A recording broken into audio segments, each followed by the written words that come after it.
Santri mualaf semua, ya itu gratis, tidak ada yang bayar sama sekali. Mualaf semua. Mualaf semua. Ya, sebagian saya yang mengislamkan, sebagian ada di Islam di tempat lain begitu. Dengan komitmen mereka tidak dibayar, tidak bayar, mereka saya sekolahkan, saya kuliahkan, bahkan ada saya kirim ke Timur Tengah.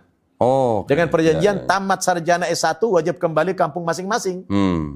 Maka santri kita alhamdulillah sudah banyak jadi penceramah. Sudah kembali ke kampung masing-masing mereka. Ada namanya Ustadz Kholi Pasinaga, kembali ke Bengkulu.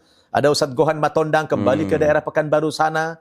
Ada Ustadz Iwan Pek. Assalamualaikum warahmatullahi wabarakatuh. Waalaikumsalam warahmatullahi wabarakatuh. Innalhamdulillah nahmaduhu wa nasta'inuhu wa nastaghfiruhu wa na'udzu billahi min shururi anfusina wa min sayyiati a'malina may yahdihillahu fala mudhillalah wa may yudlil fala hadiyalah. Asyhadu an la ilaha illallah wahdahu la syarikalah wa asyhadu anna Muhammadan abduhu wa rasuluh. Allahumma shalli wa sallim wa barik ala sayyidina Muhammadin wa ala alihi washabihi ajmain. Amma ba'd. Alhamdulillah saya sekarang sedang berada di sebuah pondok pesantren modern Darul Ilmi Indonesia dan juga Mualaf Center Anaba bersama dengan pendiri dan sekaligus pengasuh Ustadz Nababan ya Ustadz ya? Iya. Mohon maaf Tad, nama lengkapnya siapa Tad? Samsul Arifin Nababan. Samsul Arifin Nababan. Ustadz Samsul Arifin Nababan.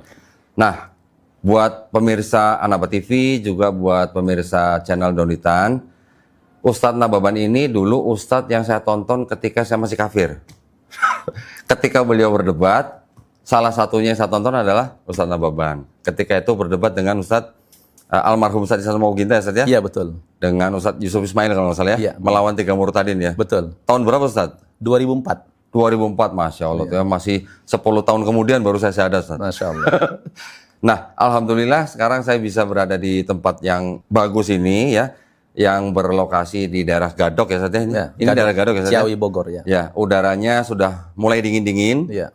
Memang cocok ya kalau pondok pesantren di daerah yang dingin. Nah, kita mau ngobrol nanti dengan Ustadz Nababan, bagaimana perjalanan beliau, kok bisa sampai akhirnya menjadi pendiri dan pengasuh pondok pesantren Darul Ilmi Indonesia dan Mualaf Center Anaba ya Ustadz ya. Tapi Ustadz, gimana awal mulanya gitu, kok bisa menjadi punya pondok pesantren seperti ini Ustadz? Iya, terima kasih Koh Dondi atas kunjungannya ke pesantren kita di Gadok. Bismillahirrahmanirrahim. Assalamualaikum warahmatullahi wabarakatuh. Alhamdulillah wassalatu wassalamu ala Rasulillah wa ba'd.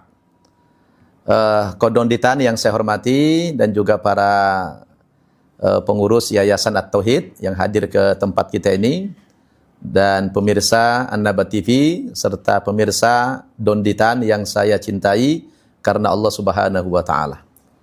Alhamdulillah pada hari ini saya mendapatkan kehormatan dikunjungi sahabat lama saya, Koh Donditan yang tidak asing lagi bagi pemirsa sekalian. Namanya belakangan ini sedang viral karena beliau ini dikenal sebagai debater juga, tukang debat. Mengikuti jejak ya, beliau. Antar lintas agama ya. Dan beliau termasuk salah seorang tokoh mu'alaf yang sangat disegani dan diperhitungkan oleh orang-orang di luar kita karena beliau ini punya kemampuan berdebat yang sangat luar biasa. Kalau di Amerika itu ada debater kita namanya Yusuf Estes. Oh, Syekh Yusuf Estes ya. Saya sudah pernah jumpa dengan beliau. Ya. Beliau asli orang Texas, pendeta tadinya dan menjadi debater yang luar biasa di Amerika. Sudah puluhan ribu dia mengislamkan orang-orang di sana. Alhamdulillah. Alhamdulillah. Nah, kembali kepada pertanyaan Koh Dondi tadi. Sebenarnya pertanyaan ini bagi saya sudah sudah tidak menarik lagi bagi saya karena udah 30 tahun lebih menjadi muslim. Masya Allah. Ya, jadi kalau saya testimoni tentang pengalaman bagaimana masuk agama Islam itu mungkin bagi teman-teman itu udah basi gitu ya. Nah, tapi tetap aja yang namanya testimoni itu adalah masih menarik lah ya. Terutama tadi pertanyaan beliau tidak secara spesifik menanya tentang bagaimana perjalanan spiritual saya masuk agama Islam, tapi lebih kepada lembaga yang saya asuh ini gitu ya. Jadi ceritanya kok, setelah saya dulu tahun 2004 debat murtadin dengan mu'alaf. Waktu itu ada 3 debater dari Muslim, mantan dari agama lain, dan 3 murtadin. Ya, nah tiba-tiba saya pun tidak ada pikiran macam-macam. Ya kita dihadirkan oleh Arimatea. Nah, Arimatea ini dulu adalah suatu lembaga kepunyaan orang kita, orang Islam, Ya. yang didirikan oleh almarhum Ramli Nawai dulu. Nah, saya juga ikut di dalam sebenarnya. Nah, dulu lagi viral testimoni para murtadin. Kenapa mereka masuk Kristen, kemudian mereka berkhutbah di mana-mana, ceramah yang kadang-kadang nadanya itu seperti sedikit agak provokatif begitu. Nah, akhirnya Arimatia ini mencoba menjembatani bahwa ada orang yang murtad itu ya, tapi banyak juga orang yang masuk Islam. Ya. Nah, terpikirlah waktu itu teman-teman dari Arimatia, terutama Akhi Diki Chandra, ya, yang menjadi aktor waktu itu, menghubungkan dua dua pengalaman yang berbeda ini. Kira-kira bagaimana? Dipilihlah siapa ini mantan-mantan dari agama lain masuk Islam yang jadi ustadz dan juga orang-orang yang murtad. Nah, ketika dihubungkan satu-satu gitu ya, ditanya bagaimana kalau kita debat terbuka, 3 lawan 3, 3 murtad, 3 yang mualaf. Kita adakan di asrama haji Pondok Gede, disaksikan 2 agama, Kristen dan Muslim. Wah, itu menarik. Baru pertama di Indonesia itu, tidak ada pernah terjadi sebelumnya. Itu sebelumnya nggak pernah ada debat? Nggak ada. Karena ini debat lintas ini yang dikonfrontir antar 2 agama nih, 2 pengalaman yang berbeda. Iya, masalahnya kalau debat ustadz dengan pendeta itu biasa, biasa aja. Tapi yang masalah ini adalah nih, yang ini dari agama lain masuk ke Islam, yang biasa murtad, ini menarik. Dan belum pernah terjadi sebelumnya. Nah, alhamdulillah kita ngumpul di asrama haji Pondok Gede waktu itu, tahun 2004. Ya, imbang lah, audiensnya itu imbang, 500 kurang lebih waktu itu.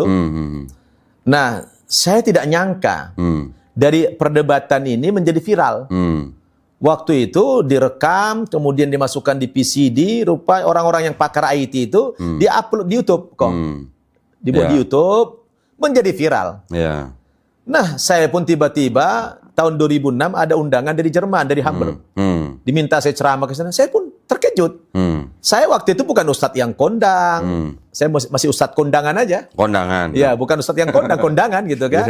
Nah, tiba-tiba viral gitu, ada telepon, Ustaz Nababan. Oh, kami sudah tonton video Anda di YouTube. Mau ndak ceramah ke Jerman? Bapak siapa? Saya Pak Hasan dari Aceh, tapi tinggal di Hamburg. Oh, begitu. Bapak tahu nomor saya dari mana? Dari YouTube. Saya nggak tahu YouTube itu apa. Saya orang yang gaptek juga. Ya kan? Apa itu Pak YouTube? Tahun 2004, 2006. Apa itu YouTube? YouTube itu yang di internet itu, katanya kan. Saya sendiri tahu YouTube kapan kok? Itu tahun 2010. Bayangkan. 6 tahun setelah debat baru tahu YouTube. Baru tahu saya yang namanya YouTube itu. Itu ada saking bodohnya saya dalam teknologi gitu kan. Ya sudah. Akhirnya saya diundang ke Hamburg itu. Kemudian berapa bulan kemudian saya diundang oleh Ustadz Adi Aksa Daud, mantan Menteri Olahraga waktu itu, nelpon saya. Lagi di Sydney, beliau sama Presiden SBY waktu itu. Ustadz, kata beliau, Anda di sini sangat terkenal, di Sydney, di Melbourne. Anda mau nggak ke Sydney? Kata beliau. Ini Menteri Olahraga, kaget saya. Ya kan? Ya kita kenal beliau lah di TV kan. Tapi kan beliau tahu dari YouTube juga. Jadi orang sana minta kepada beliau menghadirkan saya di sana ceramah. Kebetulan beliau punya adik dulu di sana. Mau Pak Menteri? Mau, saya bilang. Langsung minta dikirim paspornya ke kantor beliau di Kementerian Olahraga. Besoknya saya terbang. Pakai bisnis kelas yang duduknya itu SQ itu yang luar biasa, bisa nyandar gitu yang kan. Bisa telentang. Wah, telentang begitu luar biasa gitu kan. Saya ceramah seminggu di Sydney, seminggu di Melbourne. Nah, teman-teman kita di Sydney itu bilang, orang yang ke antum ini Ustadz, harus punya pesantren. Terutama antum ini kan mumpuni ilmunya. Dalam Islam sekarang ini sudah bisa lah antum mendirikan pesantren, katanya. Oh iya, saya memang ada rencana Pak, saya bilang kan. Cuma saya tidak punya uang. Nah, kata beliau, kita di sini biasa donasi ke Indonesia. Nah, kalau antum memang ada niatan seperti itu, oke, silahkan tinggalkan nomor rekeningnya, nanti kita bantu. Subhanallah, saya seminggu ceramah di Sydney, seminggu ceramah di Melbourne, saya pulang itu ke Indonesia waktu itu, itu tahun 2007. 2007? Ya, itu masuk uang 300 juta. Wah, itu bantuan dari Sydney, teman-teman di sana dan Melbourne itu. Akhirnya saya sampai di Indonesia itu kebetulan ada jual tanah di Bintaro 1.200 meter harganya 300 juta langsung. Langsung ini beli Langsung saya. dibelikan tanah. Beli tanah itu. Ya. Bikinlah pesantren Mu'allaf An-Naba Center Indonesia. Oh. Karena saya kok dulu banyak mengislamkan orang. Ya. Banyak mengislamkan orang, banyak datang kepada saya karena dulu kan Mu'allaf itu kan ikon termasuk menjadi ikon dulu kan. Selalu bicara Mu'allaf itu ya lari ke saya banyak gitu kan. Nah udah. Saya terpikir bikin pesantren Mu'allaf yang belum pernah dipikirkan oleh siapapun zaman-zaman dulu. Memang unik. Aneh rasanya kok bikin pesantren Mu'allaf kok ada dikotomi gitu kan. Nah saya bikinlah pesantren Mu'allaf itu dapat tanah bangunnya kemana. Nah gitu kan. Saya banyak undangan ke Amerika, banyak undangan ke Kanada gitu kan. Ya carilah seperak dua perak donasi di sana. Alhamdulillah. Akhirnya pesantren jadilah. Yang di Bintaro? Bintaro dulu. Pesantren Putra. 2008 masuklah santri. Kurang lebih 50 santri Mu'allaf semua. Ya itu gratis, tidak ada yang bayar sama sekali. Mu'allaf semua? Mu'allaf semua. Ya, sebagian saya yang mengislamkan, sebagian ada di Islam di tempat lain begitu. Dengan komitmen mereka tidak dibayar, tidak bayar, mereka saya sekolahkan, saya kuliahkan, bahkan ada saya kirim ke Timur Tengah. Dengan perjanjian tamat sarjana S1 wajib kembali kampung masing-masing. Maka santri kita alhamdulillah sudah banyak jadi penceramah. Sudah kembali ke kampung masing-masing mereka. Ada namanya Ustadz Khalifah Sinaga, kembali ke Bengkulu. Ada Ustadz Gohan Matondang, kembali ke daerah Pekanbaru sana. Ada Ustadz Iwan Pewa, ada kembali ke NTT sana. Jadi menyebar ini santri kita yang lama dulu itu. Nah, tiba-tiba mu'allafah perempuan minta juga. Waktu itu Bu Haji Irene pernah datang. Waktu saya sudah membangun pesantren Putra, Ustaz Irene datang ke pesantren saya yang di Bintaro, yang Putra. Dulu belum ada yang putri. Saya bilang sama beliau, dulu kita sering jalan bersama. Ustazah, Ana bikin pesantren Putra, udah ini Mu'allaf. Anti bikin pesantren Mu'allafah Putri ya. Siap Ustaz, kata Ustazah Irene. Tapi gimana caranya? Oke lah, kita saling-saling aja Ustazah gitu kan. Beliau kebetulan ada tanah berapa ratus meter waktu itu, 1.000 berapa meter gitu dia yang disentul yang disentul waktu itu bawa ke sana. Oh ya, ini bagus ini Ustazah gitu kan. Nah akhirnya karena beliau sedang membangun belum jadi, desakan-desakan mu'allaf yang di Jakarta sama saya yang perempuan banyak, mau nggak mau saya bikin pesantren mu'allaf putri juga lah. Di Bintaro juga? Di Bintaro juga, berjarak 500 meter ada yang Putra itu.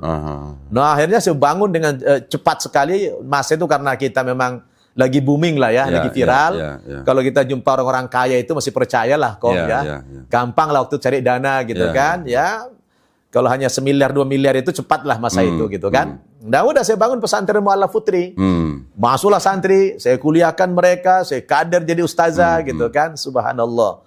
Nah teman-teman kita setelah itu, teman kita yang ada di NTT, yang mu'allaf tapi sudah berkeluarga. Mereka tidak bisa datang ke Jakarta dibina. Mereka mintalah diadakan di sana lembaga. Nah saya bangunlah di NTT itu 3 pesantren mu'allaf tapi tidak boarding.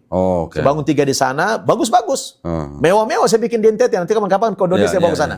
Mewah-mewah saya buat. Di kota apa Ustaz? Itu ada di Kupang Barat, ada di Kupang Timur juga. Ya, tapi nggak saya bikin nama. Karena di sana banyak rintangan. Jadi cuma bikin gedung, saya bilang jangan bikin nama. Nanti dicari-cari orang, gawat kita. Nah, sebanyak pembinaan dan juga saya sambil berdakwah di sana itu kan bukan berdakwah bil lisan, tapi berdakwah dengan bilhal. Dengan materi gitu. Saya suka bantu saudara-saudara kita yang tidak mampu di sana. Nah, tiba-tiba orang-orang di sana itu kan respect. Orang-orang tua non-muslim itu kok menyerahkan anaknya ke saya untuk diislamkan. Malah nitip? Nitip, padahal orang tuanya tidak muslim. Nah, mereka tahu Ustadz ini baik, programnya bagus sekali. Kami titip anak kami untuk dididik, nggak apa-apa diislamkan. Yang penting dididik, di kader. Diislamkan? Jadi di kader. Mereka bersyahadat masuk Islam? Saya syahadatkan. Tapi orang tuanya tetap? Tetap. Tapi pada akhirnya orang tuanya masuk Islam. Alhamdulillah. Setelah sekian tahun. Nah, kebetulan dulu saya dekat banyak dengan para duta besar negara Arab.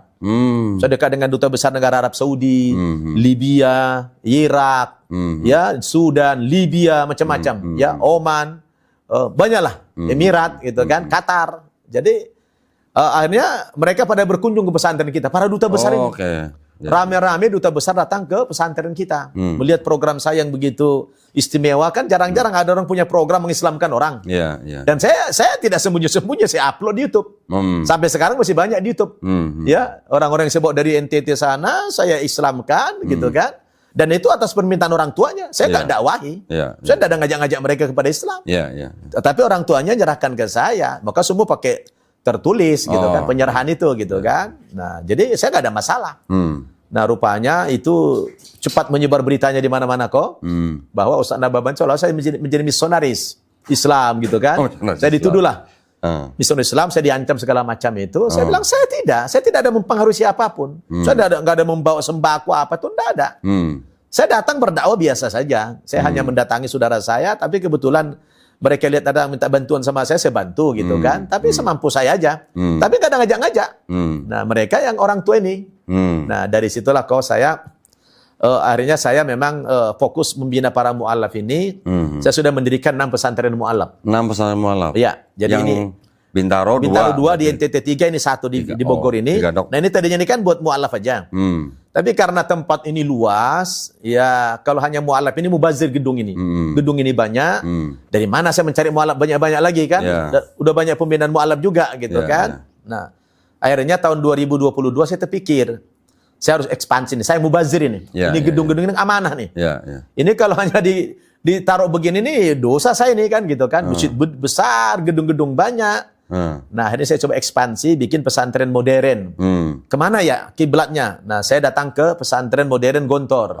Darussalam Gontor. Saya ketemu langsung 3 pimpinan. Kiai Haji Hasan, kemudian Kiai Akrim, Kiai Profesor Amal gitu kan. Saya datangi 3 pimpinan Gontor. Saya minta restu, Pak Kiai, saya ini bukan alumni Gontor.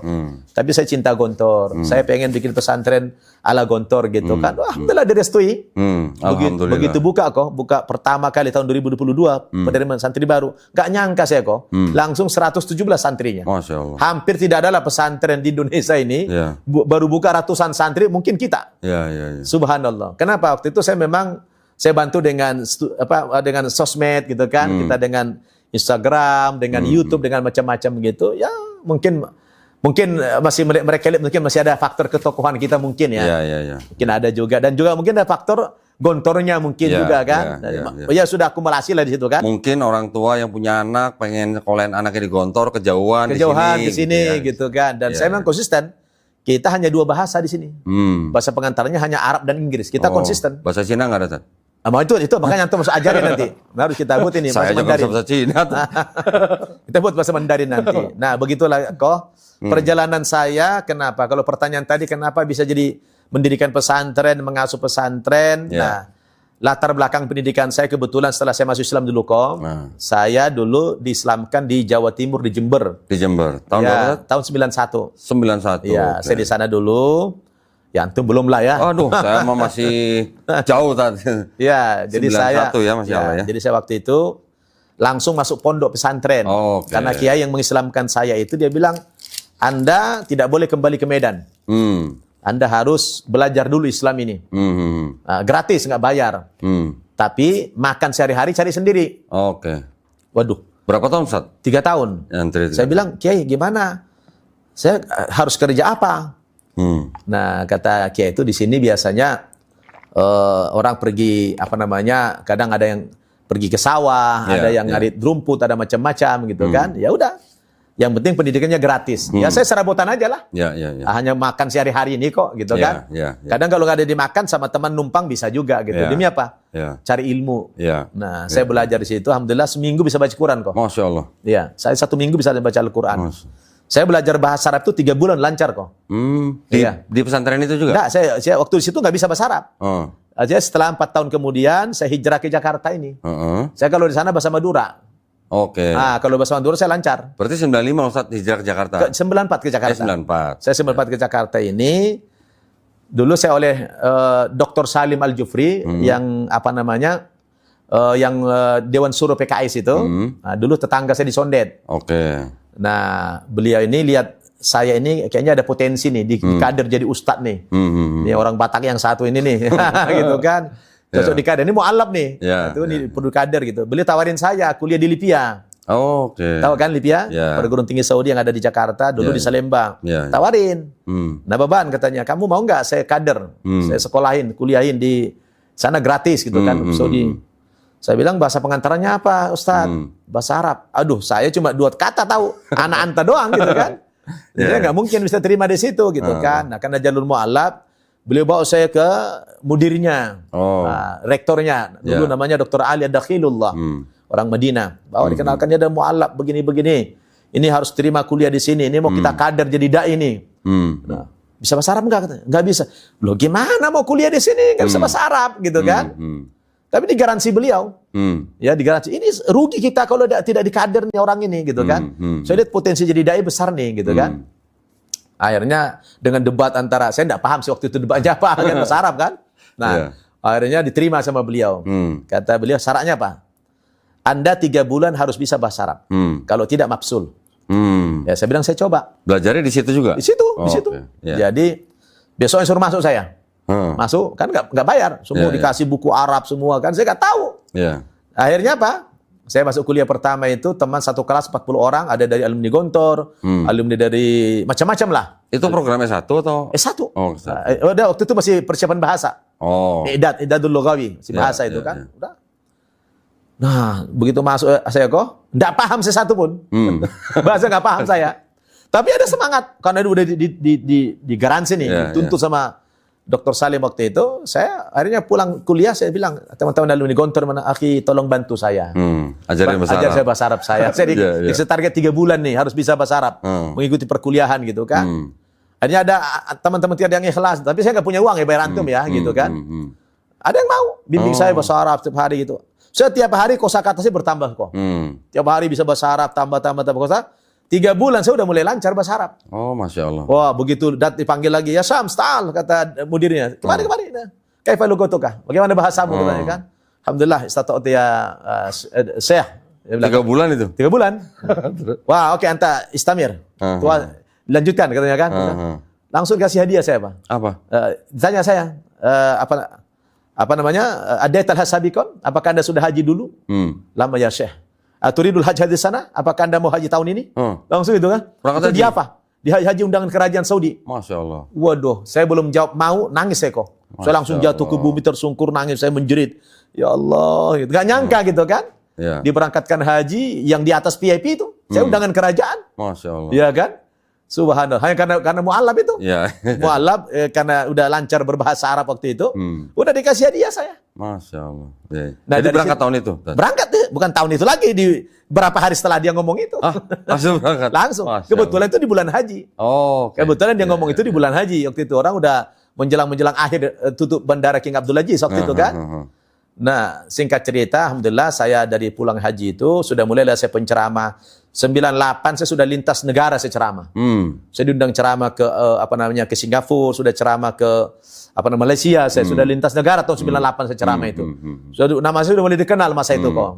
Nah, akhirnya puncak-puncaknya itu saya udah jadi penceramah sambil kuliah ceramah-ceramah gitu. Saya udah bukan hanya ceramah kristologi, saya udah bisa berdalil, udah bisa. Kalau dulu saya ceramah awal, kenapa aku memilih Islam? Itu dulu. Baru bisa cerita pengalaman Islam. Tapi setelah saya kuliah di Libya itu udah bisa ceramah tentang ilmu. Ini muqaranah al-adyan, perbedaan agama, perbandingan agama gitu kan udah bisa jelasin. Itu berarti Ustadz belum berdebat yang mu'alaf versus muqaddin itu ya? Belum. Itu tahun 2004. Masih beberapa tahun lagi itu ya? Ya, itu tahun 2004. Itu saya masih kuliah di Libya itu. Itu belum. Ya, saya makanya kenapa kita menang? Ya sudah punya bekal dari Libya. Jadi artinya kan? Ustadz Nababan sudah mencari ilmu beberapa tahun dulu ya? Saya sudah belajar di pesantren, saya belajar kuliah di perguruan tinggi Saudi. Ya, saya juga dari agama Kristen, saya lahir di Kristen, besar di Kristen, sudah juga sudah ikut mulai dakwah-dakwah juga lah dulu gitu kan. Usia berapa Tat dulu waktu sekitar 20-an lah. 20 tahunan ya. Jadi alhamdulillah kenapa kita debat itu menang karena mereka enggak nguasai Islam. Nah, kalau saya kan nguasai Islam. Menguasai Kristen juga. Gitu kan. Tidak mungkin menang mereka gitu kok. Nah, ketika saya agak viral waktu itu, ya dulu kalau saya ceramah itu lapangan gak ada yang muat rata-rata dulu. Kayak UAS lah sekarang ini gitu kan. Karena pada zaman itu juga dialog lintas agama juga mungkin masih baru ya. Ya pertama kali kok di Indonesia nih. Mungkin kalau di luar negeri sering, tapi Indonesia jarang kok. Satu viral video dalam bentuk VCD waktu itu. Saya kemana? Dari Papua, dari Aceh, Papua, ke seluruh Indonesia. Banyak orang kenal saya dan saya kalau ceramah ke Papua kemana-mana sampai saya diundang ke Timika sana, ke Freeport itu saya ceramah naik ke Zero Mile itu saya ceramah, Masya Allah. Jadi saya bersyukur sekali ya.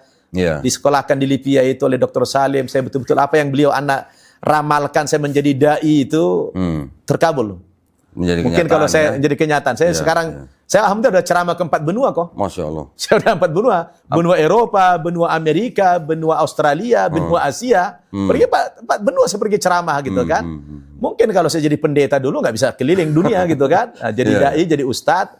Tapi Ustadz Nababan dulu sebelum masuk Islam, di gerejanya sendiri dulu aktif. Aktif. Misionaris bukan?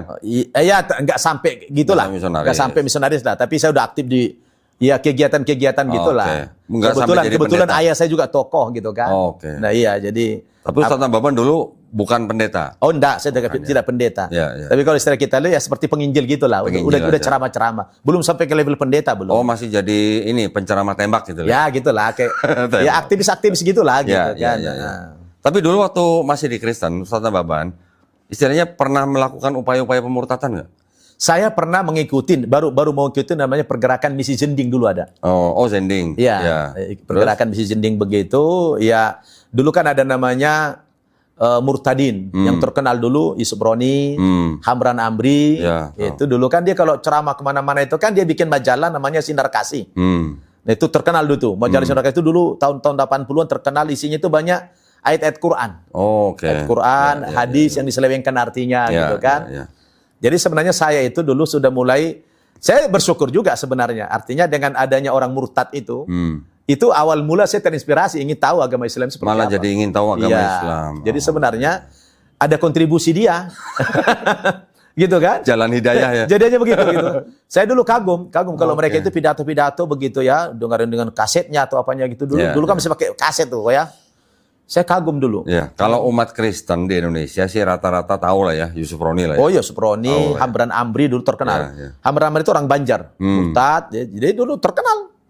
Tapi yang paling viral itu ya Suproni. Ya, ya. Nah itu dulu terkenal banget gitu kan, karena beliau punya public speaking yang bagus. Ya, ya. Nah tapi saya dulu kagum begini, dengerin ceramah-ceramah yang agak berbau perbandingan agama. Ya. Wah ini, karena saya dulu nggak tahu Al-Quran, dengerin orang baca Quran kagum-kagum aja. Ya. Nggak tahu saya benar apa salah itu kan. Ya. Ya namanya orang murtad Ya, kan. ya, gitu. ya. Nah, jadi tapi ala kulli hal itu ya hikmahnya ya bisa menginspirasi saya juga. Ya, sedikit banyak saya dapat. Mohon maaf nih, Tat, mohon maaf. Ya. Poin apa yang menjadikan Ustadz Nababan akhirnya keluar dari Kristen? Jadi gini dulu, sebenarnya panjang sekali. Udah sering saya nih, ceritanya panjang Nggak, sekali. poinnya aja, poin utamanya Iya. aja.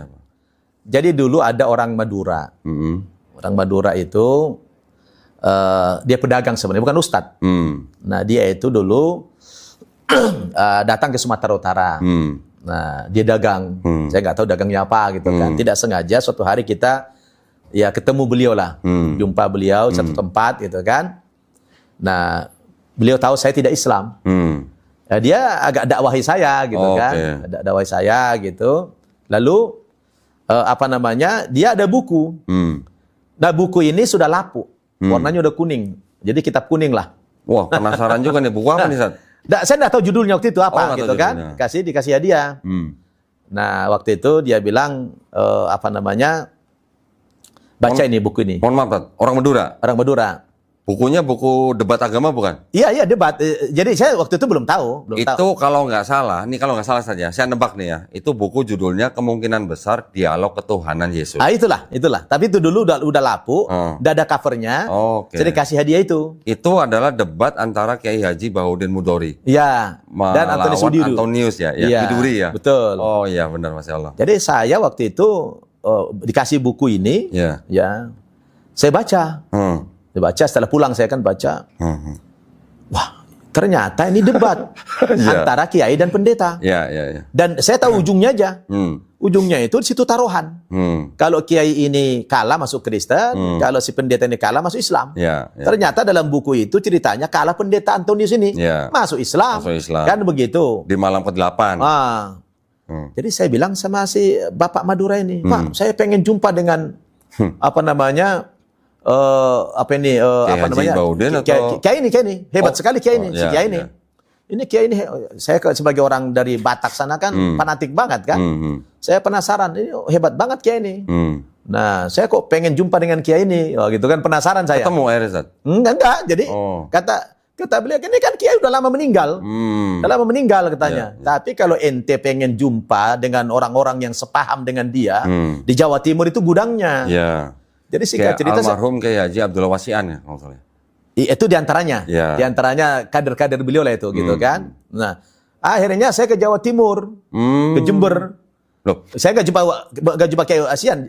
Saya ke Jember, ke tempatnya beliau ini yang ngasih buku tadi. Oh, ke Madura. Bukan ke Madura, dia orang Madura. Jembernya. Orang Madura, tapi tinggalnya di Jember. Oke. Nah, jadi situ dia bilang, ya udah kalau mau dialog-dialog begitu, di sana banyak gudangnya di Jawa Timur itu, orang-orang itu paham banyak gitu kan. Nanti ente sekenalkan dengan kiai-kiai di sana yang paham perbandingan agama.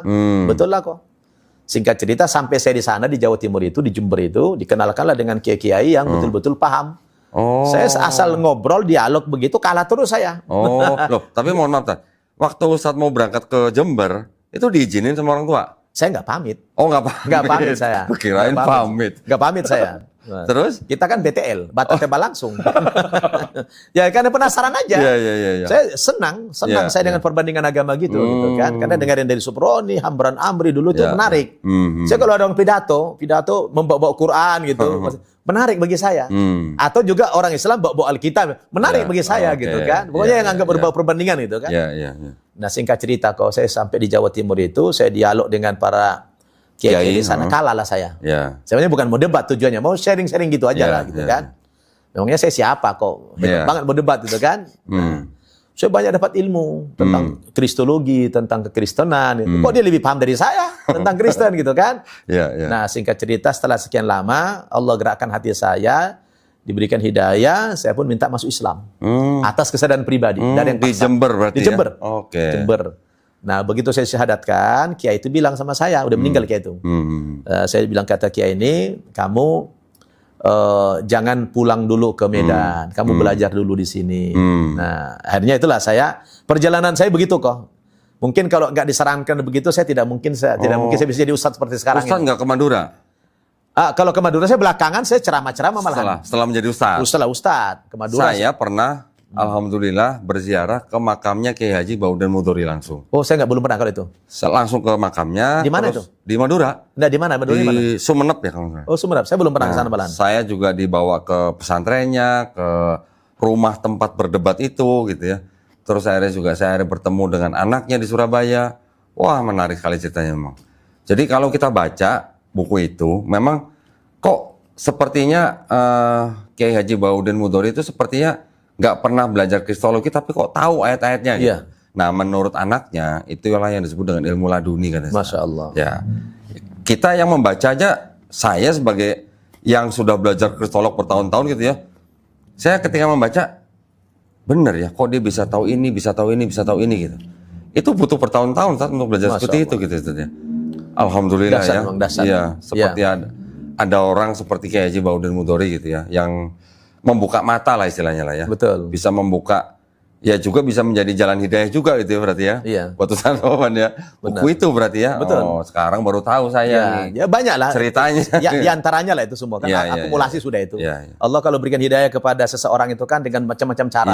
Gitu kan. Di antaranya begitu. Betul. Tapi yang mula-mula menginspirasi saya adalah orang-orang yang murtad itu justru. Iya. Iya. Itu. Ya. Alhamdulillah. Jadi ada rasa senang perbandingan agama gitu kan. Iya. Iya kok. Nah sekarang ini kalau kita bicara perbandingan agama, kan kita sering dituduh penistaan gitu saja. Gimana kalau menurut Ustaz Bapak? Oh keliru. Pemerintah dalam hal ini Kementerian Agama ada kampus yang berkiblat ke Kementerian Agama namanya UIN. Dulu YIN. Ya kan? YIN itu dari dulu sudah ada jurusan perbandingan agama. Usuluddin. Iya, Usuluddin. Ada. Kalau itu dianggap sara atau menistakan agama yang lain, buat apa diadakan perbandingan agama itu? Tapi gini, Tat, mohon maaf, Tat. Yang saya tahu, Usuluddin yang di UIN itu kan hanya membandingkan. Iya. Tapi kan tidak ada yang berani bilang ini salah, ini benar, ini salah, ini benar. Itu hanya membandingkan saja, hanya memperlihatkan bedanya apa gitu. Betul. Ya, artinya beda dengan kristologi kan? Beda. Walaupun hanya wacana seperti itu, artinya kan berarti kan ada teks-teks agama lain yang dipelajari. Gitu kan. Jadi kalau itu dianggap menista agama, ya udah bubarkan aja itu. Ini tuh perbandingan agamanya gitu.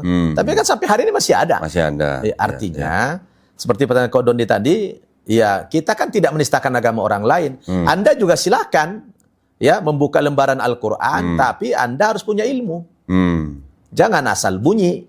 Jangan karena kalau kita belajar Alkitab, saya pikir kan tidak banyak disiplin ilmu yang harus kita pelajari. Karena Alkitab itu kan sudah ditranslate ke dalam berbagai macam bahasa, gitu kan? Sudah diterjemahkan. Tapi kalau Al-Quran, dia masih murni, berbahasa Arab. Orang yang tidak bisa membaca Al-Quran dan tidak bisa berbahasa Arab, mustahil bisa paham Al-Quran. Jadi Islam itu terbuka sebenarnya. Jadi orang-orang non-Muslim silakan dikaji.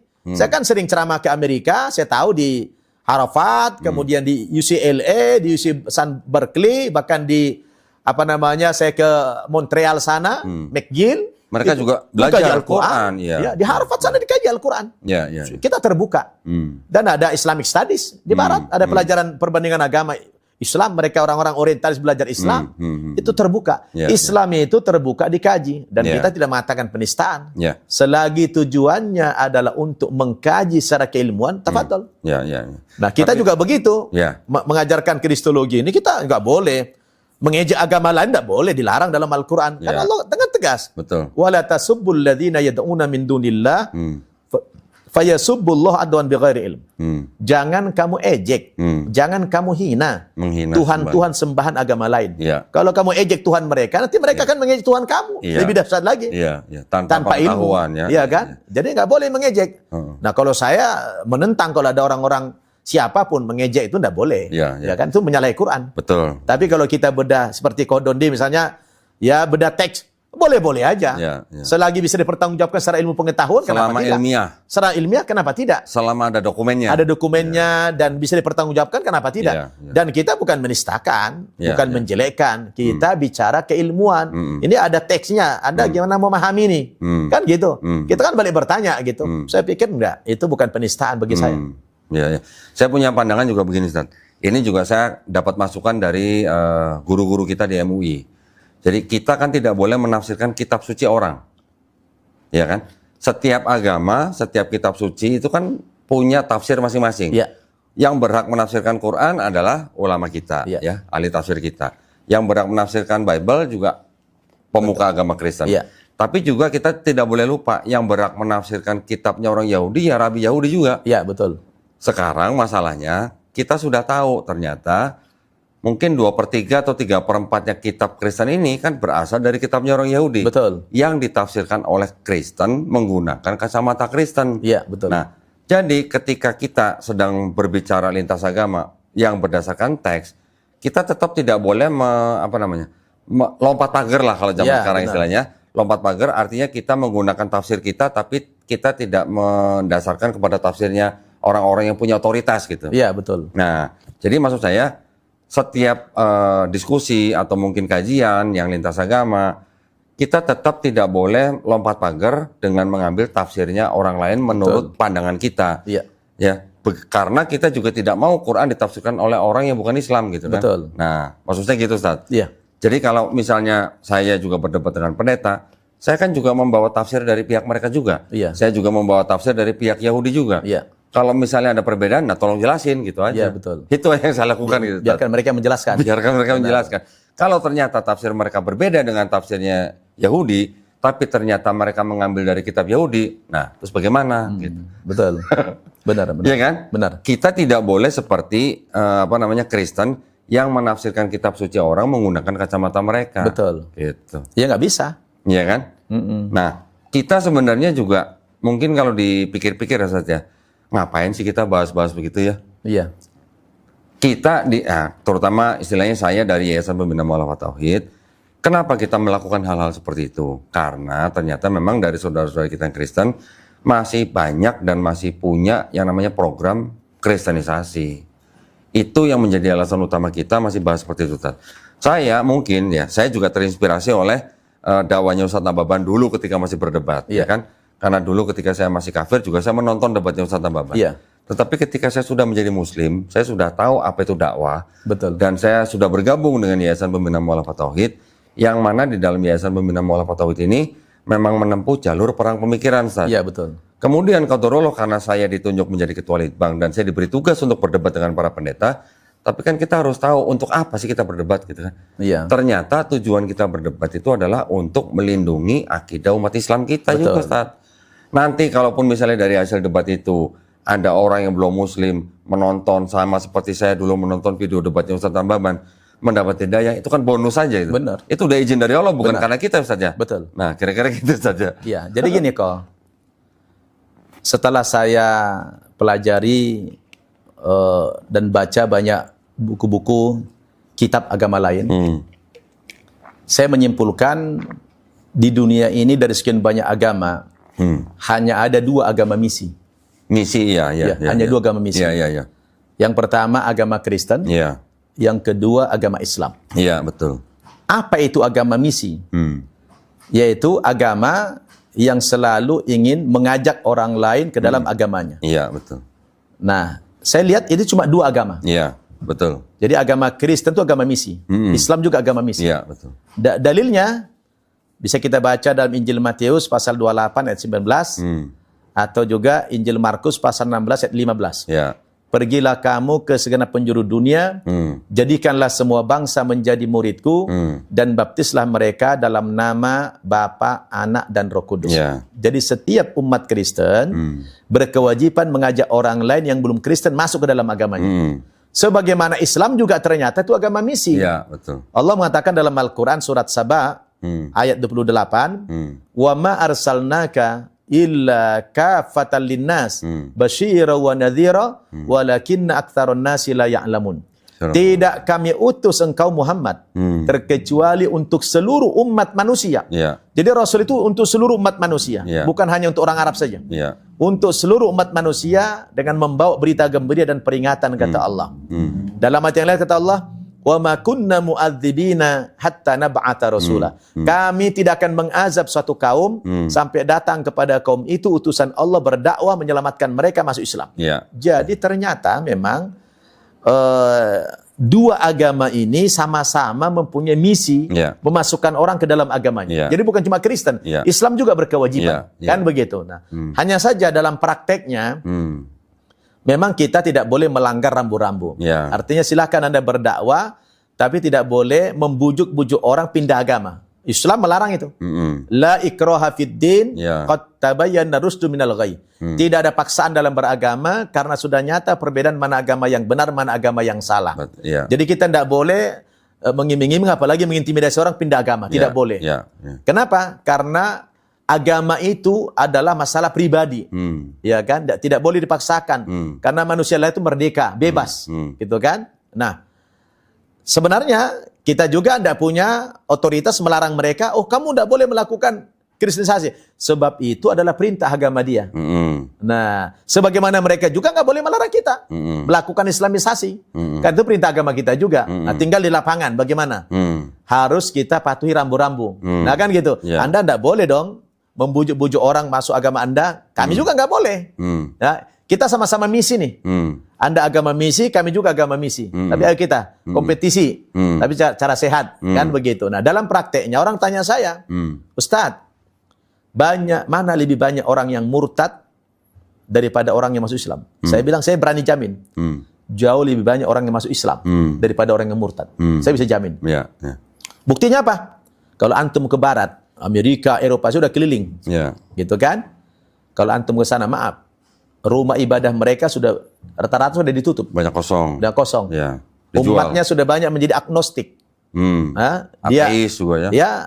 Ada yang jadi ateis, tapi paling banyak agnostik. Apa itu agnostik? Mereka masih percaya kepada Tuhan, tapi nggak percaya sama agama lagi. Dan sebagian mereka ada yang masuk Islam. Nah, sementara di Barat, Islam itu berkembang begitu pesat. Di Amerika itu, di Kanada, di Eropa itu, saya kebetulan sudah mengunjungi 3 tempat suci agama. Saya sudah pernah ke Vatikan, saya sudah 2 kali ke Yerusalem, saya sudah berkali-kali ke Mekah. Jadi 3 tempat suci agama samawi ini udah saya kunjungi semua.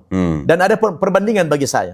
Artinya Saya lihat dengan mata kepala saya bagaimana sekarang di Barat, di Eropa itu terjadi yang namanya as-sahwa al-islami al-kubro. Kebangkitan Islam secara besar-besaran. Hampir tiap hari orang masuk Islam. Jadi silahkan mereka menjalankan misinya, kita juga menjalankan misi kita. Tapi jangan melanggar rambu-rambu tadi. Nah gitu kok. Mohon maaf, Tat. Ya, kok. Kalau yang disebut Ustadz dengan rambu-rambu itu adalah yang disebut dengan keputusan bersama dua menteri. Betul. Menteri Agama dan Menteri Dalam Negeri, nomor 1 tahun 79, yang melarang orang mensiarkan agama kepada orang atau kelompok orang yang sudah beragama. Jadi kita juga tidak boleh istilahnya mensiarkan agama kepada orang yang sudah beragama. Mereka juga tidak boleh, tetapi di lapangan kan kita lihat sendiri. Nggak bisa. Nah, nggak bisa. Masih banyak pelanggaran seperti itu. Yang saya tahu dan yang kami tahu dan banyak sekali buktinya, memang dari kalangan Kristen sendiri itu banyak melanggar keputusan bersama itu. Dan yang saya baca juga memang sebelum keputusan bersama itu dikeluarkan itu memang banyak diprotes oleh kalangan mereka sebelum diberlakukan gitu loh. Jadi memang ya walaupun kalau tadi Ustadz menyebutkan Matius 28:19, Markus 16:15, walaupun saya juga bisa buktikan itu ayat atau yang teks yang tidak otentik gitu atau ayat sisipan atau apapun, saya bisa buktikan. Tetapi itu memang mereka pakai. Faktanya itu mereka pakai. Yang mereka pakai untuk mereka melakukan kristenisasi. Betul. Jadi ya kita seharusnya beragama dengan dewasa ya Ustaz. Betul.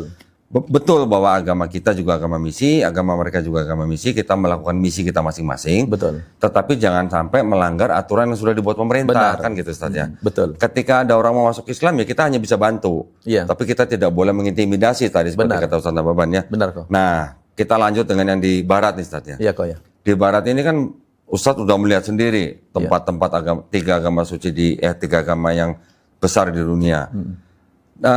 Tadi Ustaz gua udah bilang banyak gereja di sana yang kosong dan dijual gitu ya. Dan banyak dijadikan masjid. Banyak jadi masjid. Ada yang jadi diskotik juga gitu. Jadi saya mau cerita kok. Orang Indonesia saja di Amerika, sama di Kanada, kita sudah punya kalau tidak 5-6 bekas gereja di masjid. Pertama, kita sekarang ini ada pengusaha Indonesia, saya nggak sebutkan namanya, itu beli gereja di LA. Besar, dibeli, dijadikan masjid, dikasih nama Masjid At-Thohir. Masya Allah. Karena orang tuanya ada namanya Thohir. Paham lah ya? Masjid At-Thohir. Nah, kemudian di Houston, di Texas States, kita di sana beli juga rumah ibadah mereka, dijadikan masjid namanya Istiqlal. Kemudian di Washington DC, gabungan 3 state, Washington DC, Maryland, Virginia, juga beli bekas rumah ibadah mereka, dijadikan masjid namanya Imam Center. Kemudian di California ada satu kota namanya San Bernardino, bekas rumah ibadah mereka juga dijadikan Masjid At-Taqwa. Kemudian baru-baru ini Ustadz Adi Hidayat juga ada beli rumah ibadah mereka di Toronto, dijadikan nama Masjid Istiqlal. Nah, itu baru orang Indonesia kok. Dan itu bekas rumah ibadah mereka dan masih asli. Saya bisa tunjukkan fotonya kok, masih ada salibnya juga, masih ada. Gitu saya kan? juga ada teman Ustadz di Amerika, di Philadelphia kalau nggak salah. Siapa namanya? Namanya Bang Irfan, Irfan ya. Ya, ini teman saya, subscriber saya. Dia bangga banget ketika dia Jumatan, dia tunjukkan foto dan videonya. Doni, ini bekas gereja katanya. Masya Allah. Alhamdulillah kok kalau orang-orang Indonesia di Amerika yang memang orang pengajian itu pasti kenal sama saya lah. Karena sudah keliling. Hampir 40 state saya keliling di Amerika itu tiap tahun itu gitu kan. Jadi saya lihat dengan mata kepala bagaimana kebangkitan Islam di sana itu baru orang Indonesia kok. Belum lagi orang-orang yang dari Middle East, belum lagi dari kalau kita pergi ke Manhattan, itu di pusat kota New York itu, antum kok, coba antum keliling di segitiga Mas Jakarta, Sudirman, Tamrin, Kuningan, Gatsu, coba hitung ada berapa buah masjid yang betul-betul masjid. Itu masih kalah di Jakarta dibanding di Manhattan. Malah lebih banyak kan? Banyak. Di Manhattan itu saya hitung belasan masjid kok yang betul-betul masjid. Masya Allah. Kalau di Sudirman Tamrin kan ya kantor yang dijadikan basement gitu kan. Bukan betul-betul masjid. Kalau di sana benar-benar masjid, bukan kantor. Masjid ada semua masjid. Itu belasan. Jadi di Manhattan lebih banyak masjid daripada di segitiga Mas Jakarta. Masya Allah. Iya. Nah kalau Ustadz Nababan sendiri pernah nggak beli masjid di Indonesia? Belum pernah saya. Beli masjid, beli gereja, belum pernah. jadi masjid itu. Kohani yang pernah. Sama Kak Doni. Saya belum pernah. Karena belum ada yang nawarin sama saya. Belum benar. Nanti kalau ada kita sama-sama patungan. Boleh kita, senang kita. Kita patungan ya? Iya, patungan kita. Iya. Alhamdulillah ya. Kalau memang dijual ya, kita Ya, mau cari-cari. kalau Ada yang dijual, minta ya kita beli gitu. Ya kita bantu lah ya. Kita bantu. Kalau ada yang butuh bantuan kita beli gitu ya. Iya, betul. Ya. Nanti ya Ustaz ya kalau ada info ya. Iya. Jadi ini terjadi kebangkitan Ya, itu sebenarnya. Jadi nggak apa-apa kok, artinya begini. Dua agama ini agama misi. Ya. Ya, tinggal bagaimana di lapangan, ya harus mematuhi aturan-aturan itu, rambu-rambu tadi gitu kan. Nah, kalau kita dilarang. Ya. Islam keras, tidak boleh mengejek, tidak boleh memaksa, tidak boleh mengiming-iming orang pindah agama, tidak boleh itu. Ya. Dan kebanyakan orang yang pindah agama siapa? Ya kayak kodon deh lah, orang-orang intelek gitu kan. Ya, ya itu kebanyakan yang begitu karena belajar, karena melihat, menganalisa gitu. Apalagi di Barat, di Barat pasti bukan orang-orang gembel, orang-orang yang berilmu yang masuk Islam. Saya juga punya salah satu subscriber Ustaz, di Italia. Di Italia. Dia cerita sama saya. Sekarang banyak sekali makan, katanya udah banyak lah sekali lah di Italia orang-orang warga negara Italia yang sudah menjadi ateis atau agnostik. Iya, tadi betul. seperti Ustadz bilang ya. Ya, saya udah ke sana juga saya. Gereja di sana katanya sekarang masih ada yang datang, tapi kebanyakan orang tua dan imigran katanya. Betul. Benar. Jadi orang-orang sana sudah mungkin juga dulu pernah sempat terjadi protes ketika mereka protes ke Vatikan karena mereka kan dipotong penghasilannya kan. Betul. Ke Vatikan kan? Iya, benar. Nah, karena mungkin itu juga walaupun sekarang sudah tidak diwajibkan tapi sudah kadung mungkin ya. Iya, betul. Dan juga orang-orang juga sudah mungkin bisa mulai berpikir lah. Ya, kita bukannya mau mempromosikan atau bagaimana, tetapi akhirnya Islam bisa dilihat sendiri sebagai agama yang rahmatan lil alamin. Betul. Jadi dan juga agama yang logis. Iya. Orang Barat kan sukanya logis-logis, Ustaz. Betul. Ya. Jadi ketika mereka melihat Islam, kok ini ada satu aturan yang mengatur manusia dari mulai dia lahir sampai dia mati, dari mulai dia bangun tidur sampai dia tidur gitu ya. Iya, betul. Semua aturannya ada ternyata di Islam ya. Benar, diatur semua. Nah, jadi alhamdulillah hal-hal seperti itu kan yang bisa kita tunjukkan. Benar. Jadi kan umat Islam atau muslimnya ini yang menjadi cerminan Islam gitu, Ustaz. Betul. Kalau penceramah-penceramah seperti Ustaz Nababan, ya ini hanya yang boosting aja lah, boosting.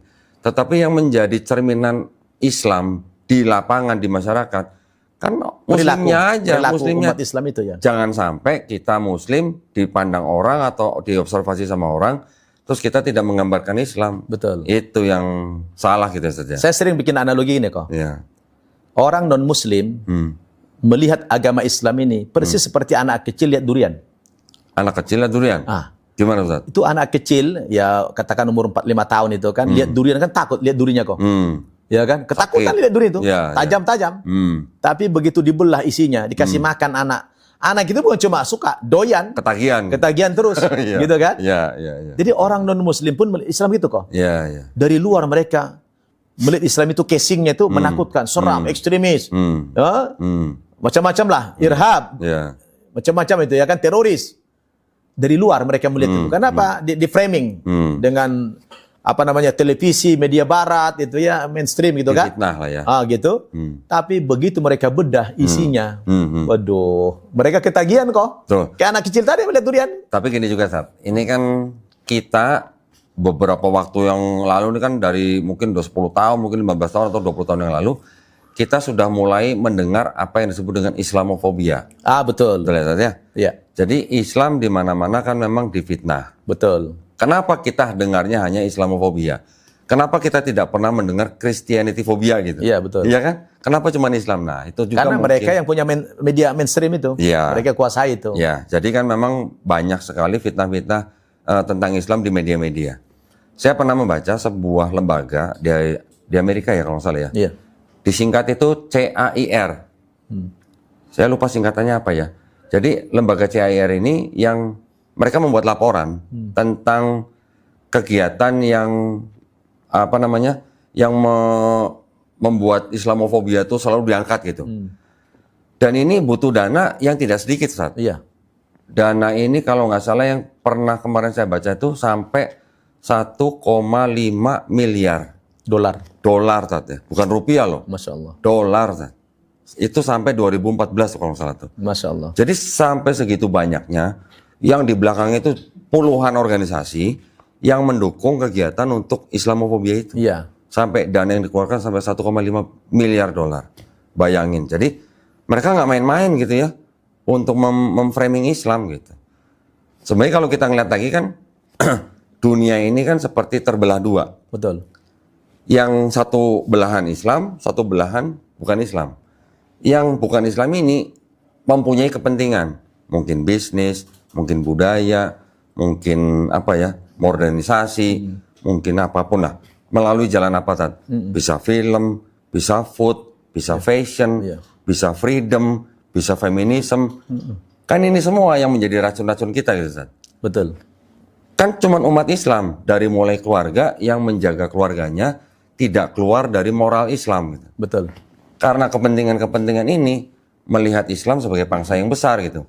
Makanya bagaimana caranya supaya kepentingan mereka masuk kepada umat Islam.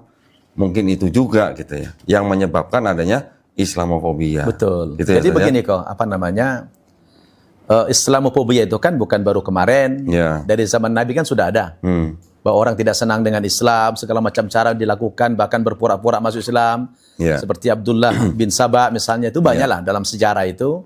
Ya mungkin mulai ramai kembali dihidupkan Islamofobia ini ketika terjadi 9/11 itulah, tahun 2001 gitu kan. Nah, tapi begini, Allah mengatakan dalam Al-Quran, yuriduna ayutfi'u nurallahi biafwahihim wa ya'ballahu illa ayutimma nurahu walau karihal kafirun. Saya kalau nonton TV di barat, di Amerika itu, waduh itu ganti-ganti channel saya lihat itu, rata-rata itu siarannya, beritanya itu yang menjelekkan Islam. Tiap hari. Tiap hari di framing Islam itu jelek. Gitu kan. Tapi yang saya tidak habis pikir, hampir tiap hari pula orang masuk Islam di sana. Jadi ini kebenaran janji Allah. Kok ya? Yuriduna ayutfi'u nurallahi biafwahim. Mereka berusaha untuk memadamkan cahaya Islam ini dengan mulut-mulut mereka. Dengan ucapan mereka, dengan berbagai propaganda mereka. Mereka mengatakan Islam ini teroris, segala macam itu. Tapi berhasilkah misi itu? Tidak. Wa ya'ballahu illa ayutimma nurahu walau karihal kafirun. Justru cahaya Islam itu, kata Allah, dibuat semakin terang benderang di mana-mana. Yang ditandai orang berbondong-bondong masuk agama Islam. Coba lo kok, 2 tahun belakangan ini, itu yang namanya di Times Square di New York itu, di Times Square itu, di tempat terbuka kayak alun-alun gitu, diadakan sholat tarawih berjamaah kok, dikawal tentara kok. Saya nonton. Masya Allah, saya nangis kok kalau lihat itu kok. Artinya ini tidak berhasil misi mereka. Biarkan mereka. Namanya Islamofobia itu bukan hal yang baru. Iya kan? Bahkan saya pernah masuk ke dalam perkuliahan orang orientalis gurunya di Chicago. Ya, ada orang Madura yang kuliah ngambil postdoktoral di sana di Chicago University itu. Saya dikenalkan dengan profesornya, saya dibawa ke dalam ruangan kelas, ada fotonya saya. Ya, saya dibawa ke dalam itu, saya mendengarkan bagaimana dia seorang orientalis, orang barat yang belajar ketimuran, belajar agamanya, belajar bahasanya, belajar adat istiadatnya, belajar kebudayaan, semua dipelajarinya. Oh dia ngajar itu, tapi mahasiswa itu orang-orang Islam. Waduh luar biasa, bahasa Arabnya luar biasa. Sama dia ngobrol bahasa Arab, luar biasa kok. Begitulah mereka mencuci untuk melakukan brainwash itu kepada umat Islam. Tapi dalam pikiran saya benar sekali, sadaqallahul azim. Sungguh benar kata Allah dalam Al-Quran itu, apapun upaya mereka menghancurkan Islam itu gagal. Maka Allah katakan, huwallazi arsala rasulahu bil huda wa dinil haq liyudhhirahu 'ala ad-dini kullih wa kafa billahi syahida. Dialah Allah Subhanahu wa taala yang telah mengutus Nabi Muhammad ke tengah-tengah umat ini dengan membawa petunjuk berupa Al-Qur'an wa dinil haq, dan agama yang benar, yaitu agama Islam. Tujuannya apa? Liudhhirahu 'ala ad-dini kulli, supaya dengan agama Islam, dengan Al-Qur'an itu dimenangkan terhadap semua agama, semua ajaran, semua sistem kehidupan. Ya, walaupun mereka tidak suka, kata Allah. Jadi Islam ini sampai kapanpun mereka perangi tidak akan pudar, tidak akan padam. Yang ada sekarang itu Islam dari hari ke hari, dari waktu ke waktu semakin bangkit. Masya Allah. Luar biasa Islam itu. Saya lihat dengan mata kepala kok di barat itu bagaimana, Masya Allah. Kalau antum pergi ke Niagara Falls di Kanada itu di Niagara Falls sebagai tempat wisata, ya. Di tempat wisata itu berdiri Islamic Center besar. Padahal itu bukan negara Islam. Kenapa bukan church center saja dibangun di situ? Nah, inilah kebangkitan yang luar biasa di barat hari ini. Jadi saya kebetulan bukan asal ngomong kok ya. Saya punya pengalaman jalan-jalan. Ustaz udah lihat sendiri ya. Saya lihat sendiri dengan mata kepala saya, Masya Allah, bahwa di barat hanya terjadi kebangkitan Islam besar-besaran ini. Masya Allah ya. Ini yang menguatkan kita juga. Supaya karena kita merasakan begini Ustaz. Kita di Indonesia adalah negara yang punya penduduk Muslim terbesar di dunia. Betul kok. Mungkin sekarang udah disalip sama Pakistan, Ya, mungkin betul ya. kok. Ya. Tetapi kita mayoritas kadang-kadang seperti merasa kayak minoritas, kadang-kadang gitu. Karena ada upaya-upaya seperti itu tadi. Dalam jumlah aja kita mayoritas. Iya. Kualitasnya jauh. Nah, Iya. ya.